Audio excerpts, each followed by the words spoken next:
കോൺഗ്രസിനെ വീണ്ടും പ്രതിസന്ധിയിലാക്കി PM നിയാസ്. തെരഞ്ഞെടുപ്പ് കമ്മീഷണറാക്കി ശേഷാദ്രിനാഥിനെ നിയമിച്ചതിലെ അതൃപ്തി ന്യൂസ് 18 പ്രൈം ഡിബേറ്റിലൂടെ പരസ്യമാക്കുകയായിരുന്നു നിയാസ്. പാർട്ടിയെ പരാതി അറിയിച്ചുവെങ്കിലും തിരുത്തൽ ഉണ്ടാകാത്തതിനാലാണ് തുറന്നു പറച്ചിലെന്നും നിയാസ് പറഞ്ഞു. ഈ പദവി ഏറ്റവും പ്രധാനപ്പെട്ടതാണ്. ഈ വരാനിരിക്കുന്ന 2029 പഞ്ചായത്ത് മാത്രമല്ല, നമുക്ക്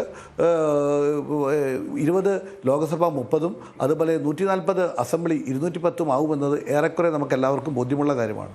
അങ്ങനെ ആകുമ്പോൾ അതിൻ്റെ ഡീലിമിറ്റേഷൻ കമ്മീഷനായി ഈ സംസ്ഥാന സർക്കാരിൽ നിന്ന് ഏക പ്രതിനിധി ഇദ്ദേഹം മാത്രമാണ് ഉണ്ടാവുക.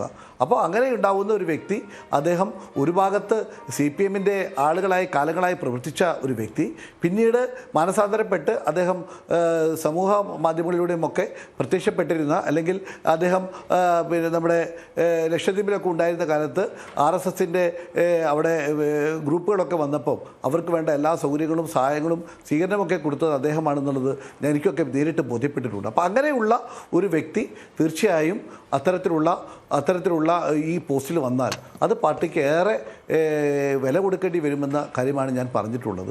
ഞാനിപ്പോഴും എൻ്റെ വിശ്വാസത്തിൽ, എൻ്റെ ബോധ്യത്തിൽ ഞാൻ നിൽക്കുകയാണ്. എൻ്റെ പാർട്ടി അക്കാര്യത്തിൽ എന്താണ് കണ്ടെത്തിയതെന്ന് എന്നെ ബോധ്യപ്പെടുത്തിയിട്ടില്ല. ഏതായിരുന്നാലും വരാനിരിക്കുന്ന നാളുകളിൽ എനിക്ക് പാർട്ടിയുടെ വേദികളിൽ എനിക്ക് അവസരം കിട്ടിയാൽ തീർച്ചയായും ഇക്കാര്യം ഞാൻ ചോദിക്കുകയും അത് തീർച്ചയായും അന്വേഷിക്കുകയും ചെയ്യും. ശേഷാദ്രിനാഥിന് ആദ്യം ഇടതുപക്ഷത്തോടൊപ്പവും പിന്നീട് സംഘപരിവാറിന്റെ കൂടെയും സഞ്ചരിച്ച വ്യക്തിയാണെന്ന് PM നിയാസ് ആരോപിച്ചു. നിയമനത്തിനെതിരെയും AIC നേതൃത്വത്തിന് വീണ്ടും പരാതി നൽകുമെന്നും നിയാസ് ആവർത്തിച്ചു. ഞാൻ KPCC പ്രസിഡന്റിനാണ് കത്ത് കൊടുത്തിട്ടുള്ളത്. അതിൻ്റെ കോപ്പി മാത്രമാണ് ഞാൻ മുഖ്യമന്ത്രിക്കും അതുപോലെ ആഭ്യന്തരമന്ത്രിക്കും ഒക്കെ കൊടുത്തിട്ടുള്ളത്.